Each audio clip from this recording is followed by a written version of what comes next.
Most modern diets are built on foods bred for shipping, shelf life and looks. The Aztecs grew for strength, endurance and survival. Their staple crops weren't trendy superfoods. They were daily fuel, designed by nature and refined by centuries of hands-on growing. Here's the part that should make every gardener pause. Many of these crops outproduce modern vegetables, thrive in poor soils, and deliver nutrition levels grocery stores simply don't sell anymore. Aztec agriculture wasn't about convenience, it was about resilience.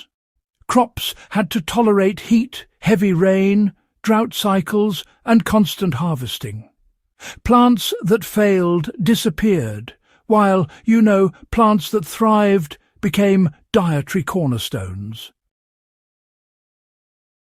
That pressure created vegetables and grains that are nutrient-dense, forgiving to grow, and, honestly, incredibly productive. Amaranth was a primary Aztec staple for a reason. It delivers complete protein, iron, calcium and magnesium in levels modern grains just can't match.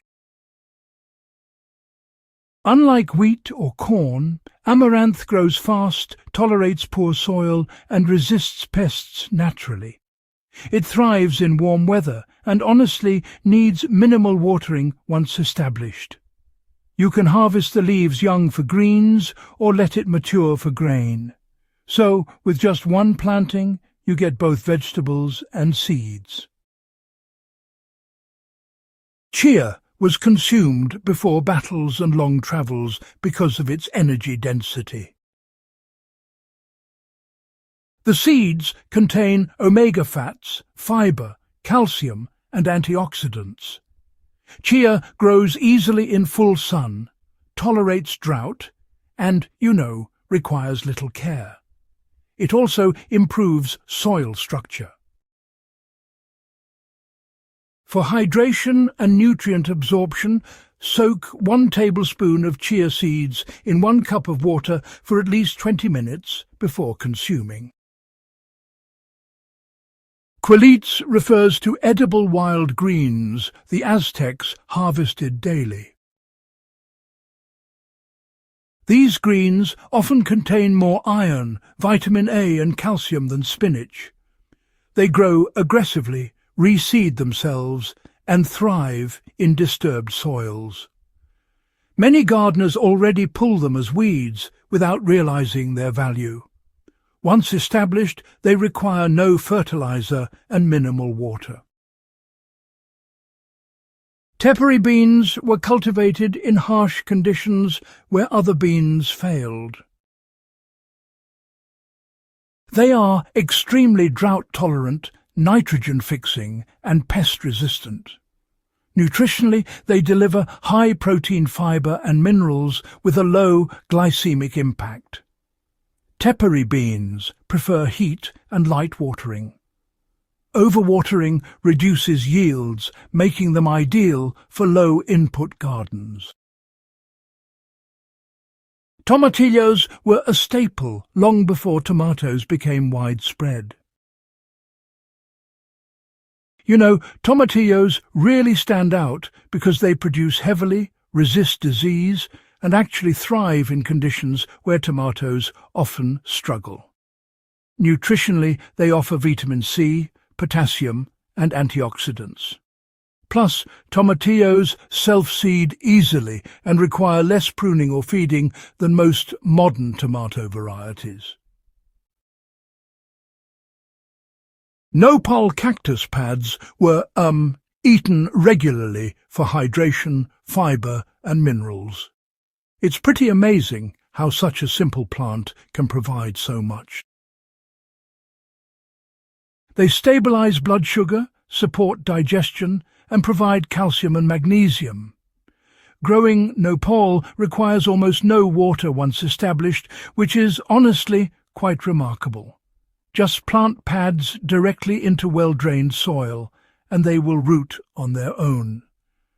For the best texture, harvest young pads. Horizontally resembles broccoli, but actually delivers higher mineral content and, interestingly, thrives even in poor soils. It tolerates heat and light frost and produces edible leaves, stems and flower clusters. Horizontally grows quickly and requires very little fertilization, making it, well, ideal for beginner gardeners. Aztec maize wasn't bred for sweetness or size. It was bred for sustenance. When paired with beans and squash, it formed a complete nutritional system. Traditional maize varieties grow taller, resist pests better, and deliver more minerals than modern hybrids when grown in healthy soil. Modern vegetables are dependent on fertilizers and sprays. Aztec crops evolved in systems that relied on biological balance. Their roots support soil life. Their leaves resist pests. Their growth habits adapt to weather swings.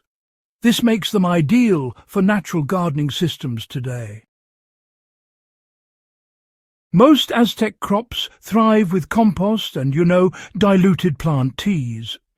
A simple soil tonic can be made by soaking 1 cup of finished compost in 5 litres of water for about 12 hours, stirring occasionally, then watering the soil directly. No additional dilution is required.